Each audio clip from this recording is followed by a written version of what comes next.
Good morning, students. Today our topic is importance or advantages of planning.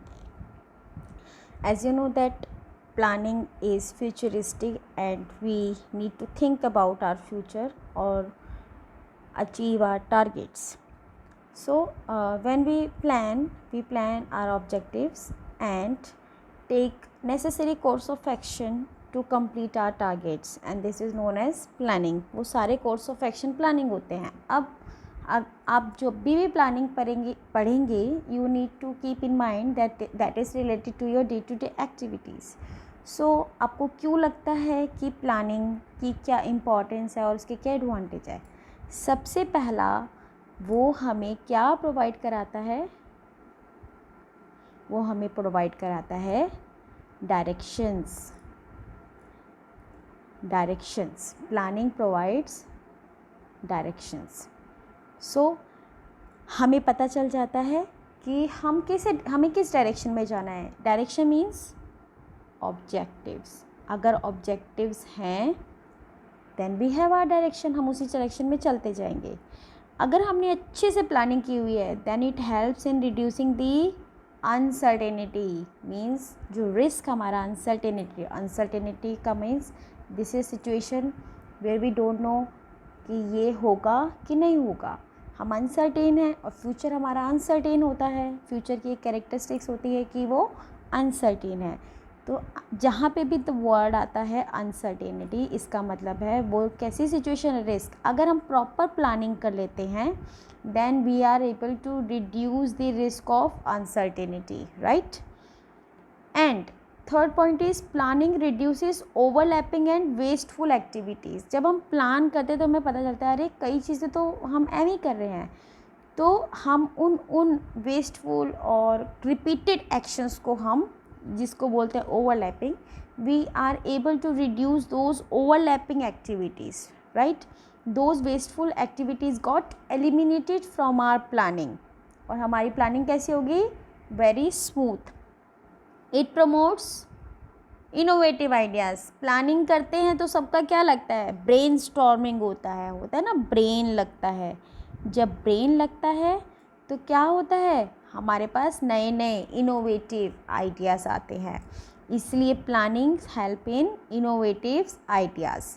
It facilitates what? It facilitates our decision making. We are able to decide कि हमें ये करना है, कि ma'am हमें तो ये करना है, हमारे को 3-4 बुक्स में से ये वाली बुक पढ़नी है, ठीक है, मेरी ये स्ट्रेटेजी होगी. तो what you do, you make a decision. So planning helps in making decision. It establishes standards for controlling. अब ये जो वर्ड है ना कंट्रोलिंग, ये क्या होता है? कंट्रोल मतलब कंट्रोलिंग मीन्स कंट्रोल करना, एक्शन है एक. क्या कंट्रोल करते हैं हम?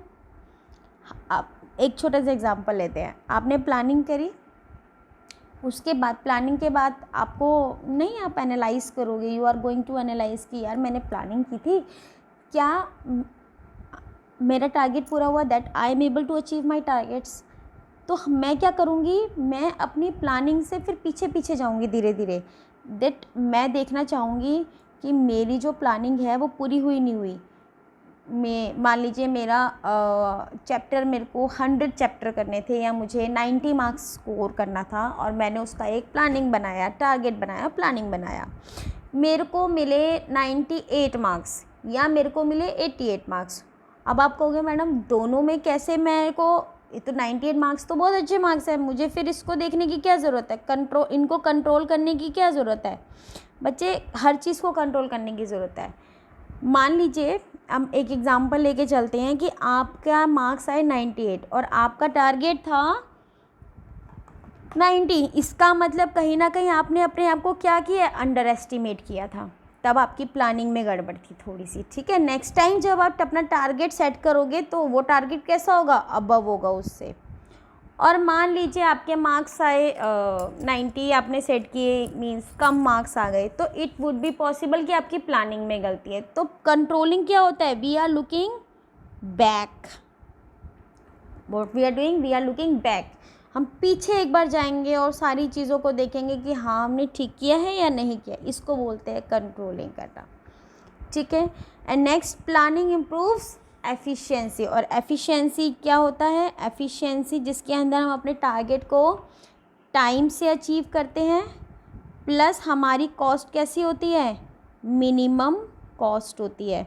सो अगर हम प्लानिंग अच्छी करते हैं तो हमारी एफिशिएंसी क्या होगी? Obviously improve. और ये जो वर्ड है एफिशिएंसी, इफ़ेक्टिवनेस, ये हमारे बिजनेस स्टडीज़ में ये टर्मिनोलॉजीज बहुत ज़्यादा यूज़ होती हैं। तो प्लीज़ मेक श्योर कि आप इनको अपनी डेली लाइफ में यूज़ करना शुरू करें।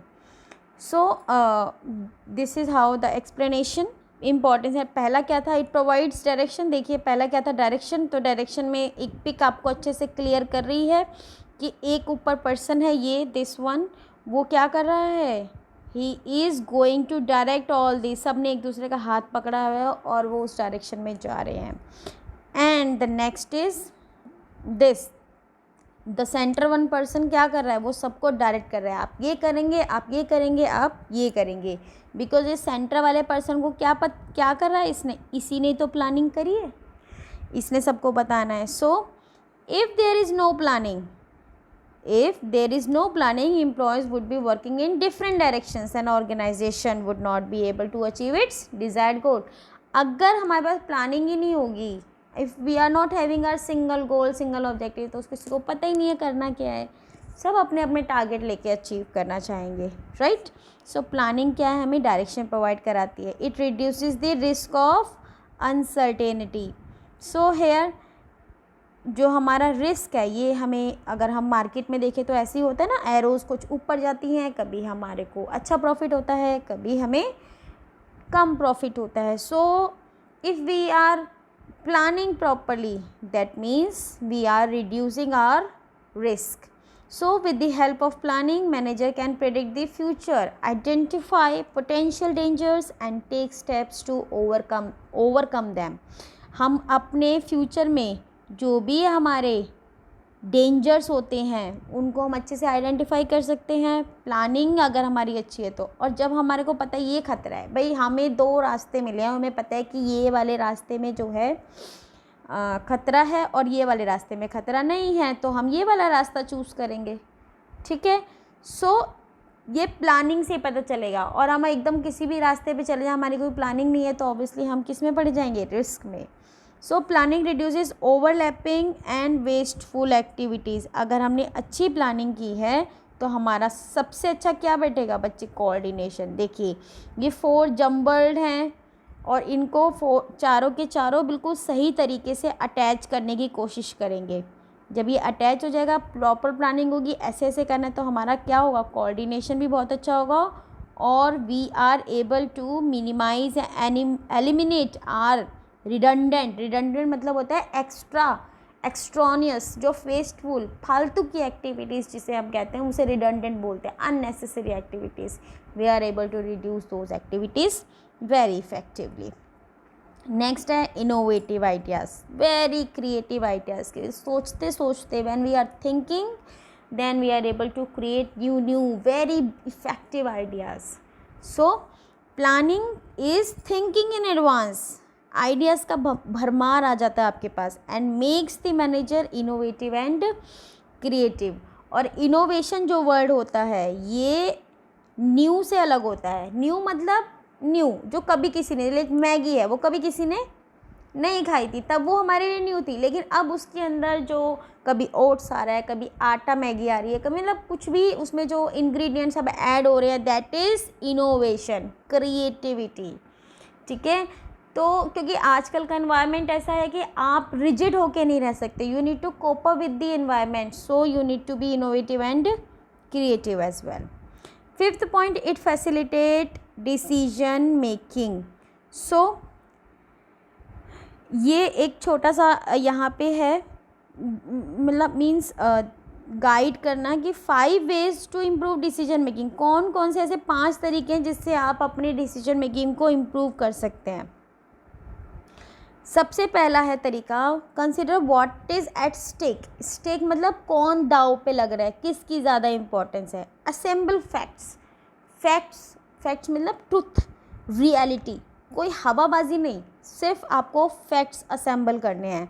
आइडेंटिफाई ऑल्टरनेटिव, आपको उस तक पहुंचने के लिए ऑल्टरनेटिव्स नहीं लेंगे, मैं ऐसे जा सकता हूँ, मैं ऐसे कर सकता हूँ, मैं ऐसे कर सकता हूँ। उन सारे ऑल्टरनेटिव्स में हमें क्या करना है, एक्सप्लोर करना है pros cons and risk. Pros मतलब पॉजिटिव पॉइंट्स, कॉन्स मतलब negative points, and what are the risk involves in those alternatives, right.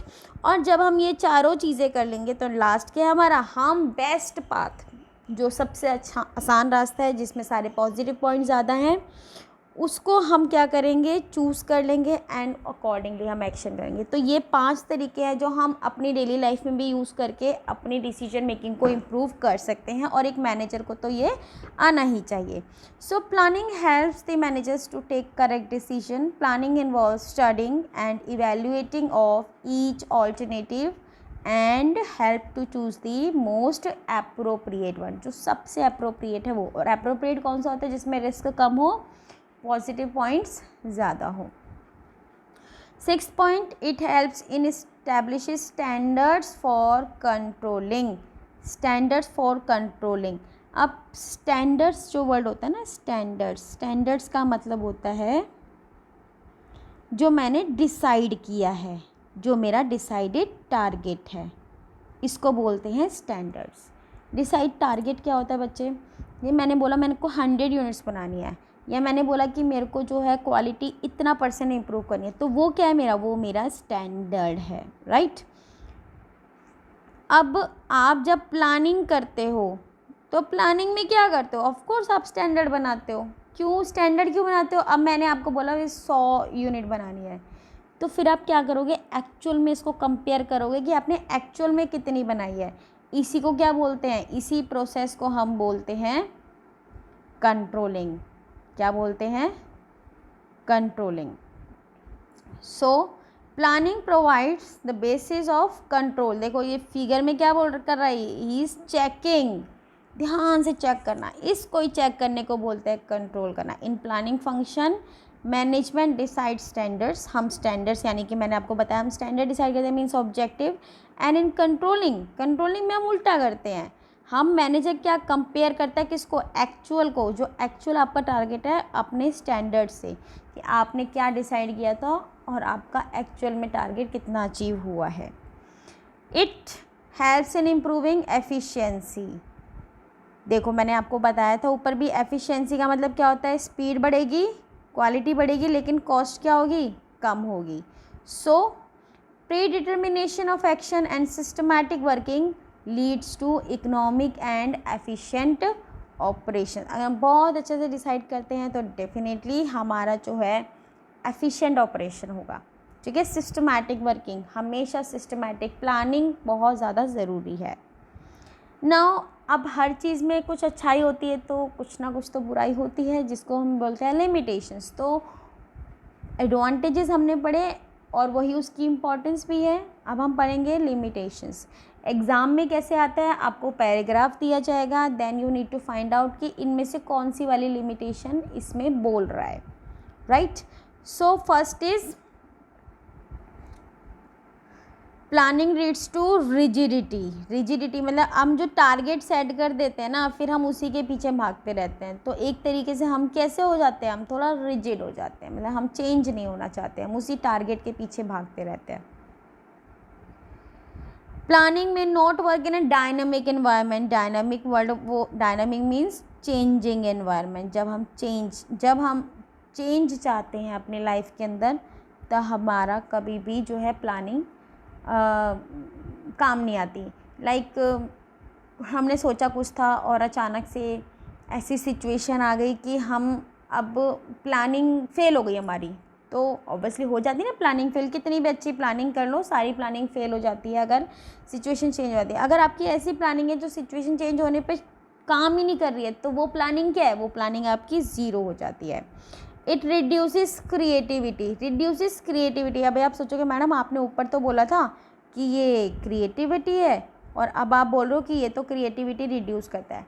ये ऐसे रिड्यूस करता है कि जब आप टारगेट सेट कर देते हो ना अपनी लाइफ के अंदर, तो फिर आप ना उसके अंदर इम्प्रूवमेंट नहीं सोचते, क्योंकि आप सोचते हो कि मैंने जो टारगेट सेट किया ना वो बहुत अच्छा टारगेट सेट किया है और सारी चीज़ों को ध्यान में रख के किया है, तो तो हम उस एक सीधी सी लाइन पे ही चलते रहते हैं, अपनी और कुछ क्रिएटिविटी प्लानिंग के बाद नहीं दिखा पाते। प्लानिंग के समय तो सारी क्रिएटिविटी होती है, लेकिन जब प्लानिंग हो जाती है उसके बाद क्रिएटिविटी नहीं हो पाती है। It involves huge cost. देखो प्लानिंग में बहुत ज़्यादा खर्चा होता है। खर्चा मतलब मेंटल एक्सरसाइज तो है ही है, उसके अलावा भी प्लानिंग किया आपने कि नया प्रोडक्ट बनाना है और उसको आपने इंट्रोड्यूस किया मार्केट के अंदर, that product gots fail, R&D किया आपने, सैम्पल बांटे, इतना कुछ किया, और अगर वो लास्ट में फेल हो जाता है तो उसको हम क्या बोलेंगे? तो उसको तो हम ऑब्वियसली बोलेंगे ना, it involves huge cost. Planning does not guarantee success and it is a time consuming process. Obviously इसको तो बताने की ज़रूरत नहीं है कि टाइम कंज्यूमिंग है, कभी कभी 1-1 साल लग जाता है, 2-2 साल लग जाता है प्लानिंग करते करते। एंड ऑब्वियसली हमें पता ही नहीं है कि हम प्लान कर रहे हैं क्या हमें ये सक्सेस मिलेगा नहीं मिलेगा, बिकॉज प्लानिंग किसकी होती है? फ्यूचर की। एंड फ्यूचर क्या है? एक अनसर्टेन है। तो ये सारी जो चीज़ें इसकी लिमिटेशन है, बट लिमिटेशन जितनी भी हो फिर भी हम लोग प्लानिंग करना नहीं छोड़ते हैं। इसलिए प्लानिंग की जो इम्पॉर्टेंस है, जो एडवांटेजेस है, that is always overcome and overwhelming than the limitation. So यहाँ पे थोड़ा थोड़ा प्लानिंग के बारे में बताया गया है कि ये फ्लैक्सिबल है, जो मुड़ सकता है। मीन्स पहला पॉइंट क्या था? It leads to rigidity. So this is flexible, this is rigid. So business environment change rapidly. You know, हमने चैप्टर नंबर 3 पढ़ा था बिजनेस एनवायरनमेंट, तो वो बोल रहे हैं कि बिजनेस एनवायरनमेंट बार बार बदल रहा है, but managers may not be in position to change. But managers जो है अपनी पोजिशन चेंज नहीं करना चाह रहे, अपने प्लान को चेंज नहीं करना चाह रहे according to the changes happen in the environment. So that kind of planning is really very pathetic and not able to cope up with the changes. So this is the limitations. Since second one is planning may not work in dynamic environment. Dynamic मैंने आपको ऊपर बताया changing. So planning is based on certain assumption. कुछ assumptions पे based होती हैं. These assumption may change before plans are actually implemented. हम कुछ ऐसे एजम्पशन लगा के चलते हैं कि ऐसा होगा तो हमारा ये वाला प्लान काम करेंगे। बट प्लान्स में fail if the changes are very frequent. But plan जो है हमारे फेल भी हो सकते हैं अगर हमारे हाथ में सिचुएशन ही ना रहे तो बिल्कुल चेंज हो जाए। पता नहीं लोगों ने क्या क्या सोचा होगा, है ना, बिजनेस पर्सन्स ने क्या क्या सोचा होगा, बट कोरोना आ गया तो उनके भी प्लान कैसे रह गए? फेल हो गए। किसी ने वेकेशंस पे जाने का सोचा होगा, टिकट्स बुक कर ली होंगी, बट ऐसा हो जाएगा, इसकी प्लानिंग किसी ने नहीं की। So it reduces our creativity.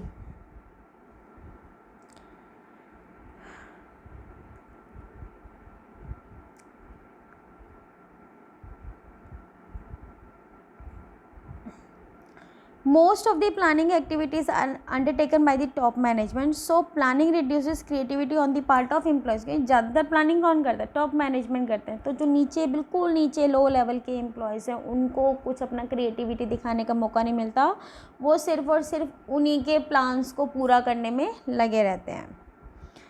Limitations of planning. Planning involves huge cost. Obviously planning cost ऐसे जाती है जंप करके, because planning process is very very expensive. Small and medium size जो कंसर्न्स होते हैं, जो बिल्कुल छोटी, वो तो इसको अफोर्ड ही नहीं कर सकती, ठीक है। तो वो ज़्यादा इनोवेशन ही दिखाती है। इनोवेशन दिखाती है बड़ी बड़ी कंपनीज़। छोटी छोटी कंपनीज़ जो पुराना जैसे चल रहा है वैसे ही चलाए रखती हैं। सो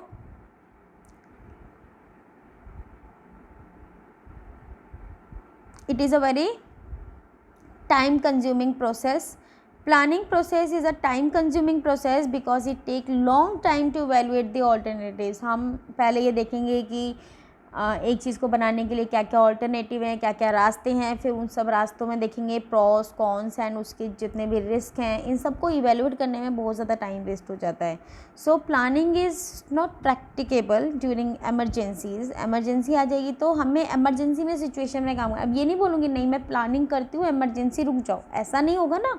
सो प्लानिंग एमरजेंसी में काम ही नहीं करती है, प्लानिंग तो फ्यूचर में काम करती है। And crisis when quick decision are necessary, because time emergency में टाइम की हमें पास थोड़ी कमी होती है। Planning does not guarantee success. Planning only provides a basis for analyzing future, it is not a solution for future course of action. ये future में हमें कैसे मदद करेगा उसकी कोई भी वो गारंटी नहीं है, लेकिन प्लानिंग हमें प्रोवाइड नहीं करवा पाता गारंटी, फिर भी हमें प्लानिंग करना बहुत ज़्यादा ज़रूरी है. सो this is the limitations and advantages of planning. Hope you all understand this. And these are the planning process which is very very important. बहुत ज़्यादा आता है.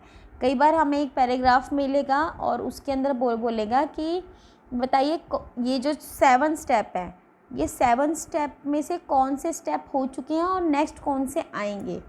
इस तरीके से नेक्स्ट क्लास में जो भी मैं आपको अपकमिंग क्लासेस में आपको केस स्टडीज़ के बारे में पढ़ाऊँगी, तो उसमें आपको मदद मिलेगी कि कैसे आप प्लानिंग कर सकते हैं. मींस प्लानिंग के जो प्रोसेस हैं वो कैसे आप आइडेंटिफाई कर सकते हैं उस केस स्टडीज़ के अंदर. So first one is setting objective, second one is developing premises. इस तरीके से ये कुछ हमें प्लानिंग प्रोसेस दिए हुए हैं.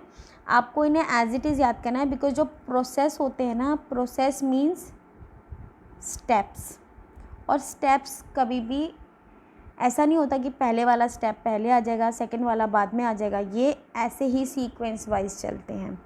सो अब मैं आपको मोटा मोटा बताती हूँ, फिर हम आपको डेप्थ में पढ़ाना स्टार्ट करेंगे प्लानिंग प्रोसेस. सबसे पहला क्या होता है प्लानिंग प्रोसेस के अंदर, वी आर सेटिंग ऑब्जेक्टिव. ये तो मैं आपको शुरू से बता रही हूँ कि हमें अपने ऑब्जेक्टिव्स को सेट करना है. Then we developing our premises. Developing premises का मतलब होता है कि मैंने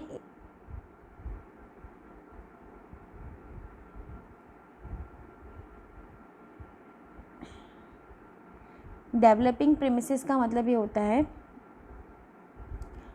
कि मैंने ऑब्जेक्टिव जो डिसाइड किया है उसको अचीव करने के लिए मुझे क्या क्या चाहिए. मींस लेबर चाहिए, बिल्डिंग चाहिए, पैसा चाहिए, फाइनेंस मेरा अच्छा होना चाहिए, मशीन चाहिए. ये सब प्रीमिसेस हैं. उसको खड़ा करने के लिए समझ लो दीवार है. मैंने घर बनाने की सोची, तो मैं ये क्या, मेरा टारगेट है, ऑब्जेक्टिव मुझे घर बनाना है, तो मेरे को क्या करना है, प्रीमिसेस डेवलप करना है. कहाँ ज़मीन लेनी है, फिर लोन भी चाहिए, फिर ये, तो वो सारे प्रीमिसेस जो हम क्या करते हैं develop. Listing the various alternatives for achieving the objective. अब जो हमने ऑब्जेक्टिव ऊपर डिसाइड किया, टारगेट हमने जो डिसाइड किया है, उसको अचीव करने के लिए हम सारे के सारे जो ऑल्टरनेटिव्स हैं उसके बारे में हम सोचना शुरू करेंगे, और हम उसमें से जो बेस्ट होगा सारे के सारे इवैल्यूएट करेंगे. इवैल्यूएट करेंगे किसको, इसको. ये सब देखो एक दूसरे से लिंक है. पहले हमने टारगेट बनाया, फिर टारगेट को अचीव करने के लिए क्या क्या चीज़ों की ज़रूरत है वो प्रीमिसेस हमने डेवलप करे. फिर हमने सारे ऑल्टरनेटिव्स को मतलब इस प्रीमिसेस को या हमारे टारगेट को अचीव करने के लिए जितने भी हमारे ऑल्टरनेटिव्स हैं उनकी हमने लिस्टिंग करी, लिस्ट बनाई. एंड उसके बाद लिस्ट बनाने के बाद एक एक ऑल्टरनेटिव की हमने खोजबीन करनी है. इसमें पॉजिटिव पॉइंट बताइए, इसमें नेगेटिव, सब कुछ. और जब सब कुछ हो जाएगा तो फिफ्थ पॉइंट क्या है, हमने सबसे अच्छा जो ऑल्टरनेटिव है जिसमें सबसे अच्छी बातें हैं, सारी पॉजिटिव बातें ज़्यादा है, वो हमने सेलेक्ट कर देना है. जब हम सेलेक्ट कर लेंगे तो सेलेक्ट के बाद क्या करेंगे, उस प्लान को लॉन्च कर देंगे. मीन्स 6th पॉइंट पे आ जाएंगे, मीन्स इम्प्लीमेंट कर देंगे. और 7th पॉइंट में इम्प्लीमेंट करके छोड़ नहीं जाना है, फॉलो अप करना है कि जो मैंने टारगेट सेट किया है, जो मेरा प्लान है, जो मेरा ऑल्टरनेटिव है, क्या मैं वैसे वो काम कर रहा है कि नहीं कर रहा है. जब आप ये सारा काम कर लेंगे तभी प्लानिंग प्रोसेस आपका पूरा हो जाएगा. मैं आज की क्लास में आपको इतना ही पढ़ाऊँगी, और नेक्स्ट क्लास में इसकी जो प्लानिंग प्रोसेस के जो पॉइंट्स हैं उनको हम एक्सप्लेन करेंगे. ऑलराइट, तो class see you in the next class. Thank you.